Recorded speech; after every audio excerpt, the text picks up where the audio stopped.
खींचकर गाड़ी में बिठाया, उनके साथ बलात्कार किया और 24 घंटे तक वो गायब थी। चाहे शिक्षा हो, सुरक्षा हो या चिकित्सा हो, सब ज़ीरो बटे सन्नाटा है। तो जो भी पार्टीज़ हैं उनको चाहिए कि वो सामने आए और प्रशासन पर इसका प्रेशर बनाएं कि इसको सीरियस लिया जाए। बिहार में सुशासन की सरकार है और इसको लेकर लगातार नीतीश कुमार जो है महिला सशक्तिकरण की बात कर रहे हैं, लेकिन अब चुनाव नज़दीक है। बीते दिनों बिहार में काफ़ी ज़्यादा अपराध बढ़े हैं और इसको लेकर कल एक मामला सामने आया है जिसमें कि सिटी एसएसपी ने भी माफ़ कर दूँ आपको 6 अभियुक्तों को गिरफ्तार किया है। और उसमें मीडिया पब्लिक डोमेन में एक खबर आई है कि पटना राजधानी से सटे गौरीचक इलाके में एक 47 वर्षीय महिला के साथ 8 लोग मिलकर जबरन तरीके से बलात्कार करते हैं और जिसमें से 6 आरोपी को काफ़ी 14 से 15 दिन इस घटना को हो जाने के बाद पकड़ा जाता है। आज हमारे साथ फौजिया राना है, जो कि मुनव्वर राना, जो कि देश के जाने माने शायर, उनकी बेटी है। आज वो वहाँ पहुँची। अभी तक आपको बता दें कि कोई भी राजनीतिक पार्टी का कोई भी नेता या फिर सरकार का कोई नेता वहाँ पे नहीं पहुँचा है। मैम, सबसे पहले तो आप आज सबसे पहले वहाँ गई, क्या कुछ हालात थे वहाँ के, क्या मंजर था वहाँ? जिनका जो पीड़िता थी वो तो अस्पताल में थी। उनकी बहू और उनके बेटे थे जिन्होंने बताया कि वो कहीं से लौट रही थी और उनके पास तकरीबन 15,000 रुपये कैश थे और जो भी ज्वेलरी वो उन्होंने पहन रखी थी। 8 लोगों ने उनको जबरन बीच सड़क पर खींचकर गाड़ी में बिठाया, उनके साथ बलात्कार किया और 24 घंटे तक वो गायब थी। यानी उनको अपनी हिरासत में कर वो लोग उनके साथ ज़बरदस्ती करते रहे। रात भर उनके साथ ये दरिंदगी होती रही और जब वो और उन साथ ही साथ दीदा दिलेरी है कि उनका वीडियो भी बनाया। जब ये वीडियो लीक हुआ और उन्होंने घर पर आकर कहा और जब पुलिस कार्रवाई में आती है तो बहुत अफसोस की बात है, जैसा कि उनकी बहू ने बताया कि ये कहा गया कि वो मानसिक रोगी हैं। तो अगर किसी 47 वर्षीय महिला का बलात्कार होता है तो ये कहा जाता है कि वो मानसिक रोगी है।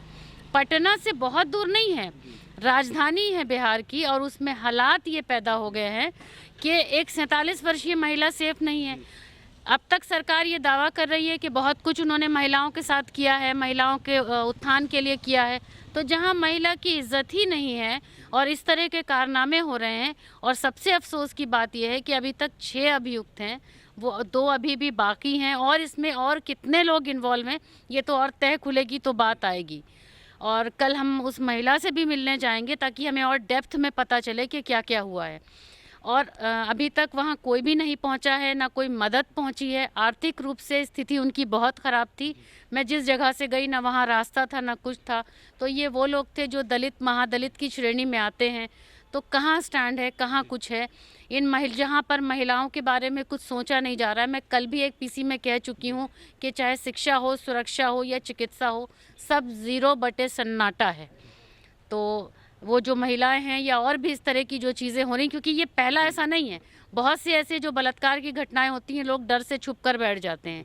लेकिन अब महिलाएं चुप नहीं रहेंगी, महिलाएं इसके लिए निकल कर आएंगी और हम ये मुहिम छेड़ चुके हैं कि सरकार को इसके लिए कड़ी से कड़ी सज़ा देनी है उन अभियुक्तों को और एक कानून बनाया जाए। जब तक कानून नहीं बनेगा इस तरह से दरिंदे लोग अपनी दरिंदगी करते रहेंगे। एक काफ़ी अहम बात मैम, बिहार में विधानसभा चुनाव होने जा रहे हैं, लेकिन आज की इस घटना को देख ले तो ये भी एक दलित परिवार से आती थी। हाल के दिनों में देखा गया कि सभी पार्टी अपने आप को दलितों का मसीहा बता रहे हैं, लेकिन ऐसे में इस दलित के साथ जब ये घटना होती है कोई भी राजनीतिक पार्टी का बंदा वहाँ नहीं पहुँचता है। आप पहली महिला होती है जो वहाँ पे पहुँचती है, तो इस वक्त क्या आशंका लग रही है, क्या कुछ कहना चाहेंगे सभी राजनीतिक पार्टियों से भी जो पार्टियाँ अपने आप को दलितों का मसीहा बताती है?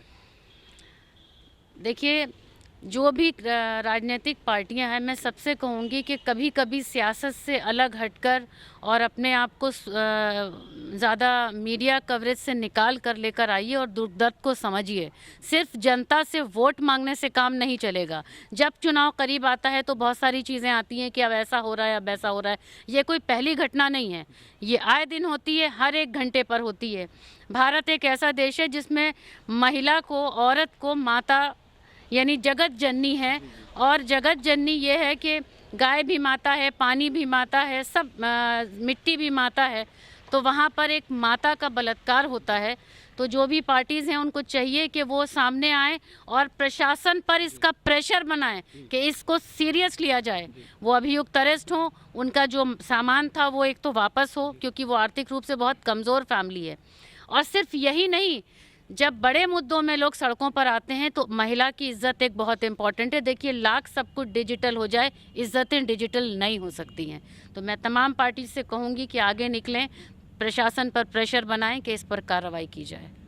तो आप सुन रहे थे फौजिया राणा, जिनका साफ तौर पे कहना है कि इज्जतें जो है वो डिजिटल नहीं हो सकती है। सरकार और सभी पार्टियों को काफ़ी तरीके से सक्रिय होना पड़ेगा और प्रशासन की कहीं ना कहीं इन सभी आरोपियों को सह रहती है, जिसके कारण ये इस तरीके के अमानसिक जो है अपराध करते हैं। और इस पर 6 लोगों की गिरफ्तारी हुई है। अभी भी 2 लोग जो है वो फरार चल रहे हैं। मेन जो अभियुक्त है वो फरार है। और इसके साथ ही साथ आपको बता दें कि बिहार में जितने भी जो पार्टियां हैं राजनीतिक, वो अपने आप को दलितों का जो मसीहा बताते हैं, उन पर आज फौजिया राणा ने भी जमकर हमला किया कि जब एक महादलित के साथ इस तरीके की घटना होती है तो कोई राजनीतिक जो पार्टी का नेता है वो वहाँ नहीं पहुँचता है। फिलहाल तब तक के लिए बने रहे न्यूज़ भारतवर्ष के साथ।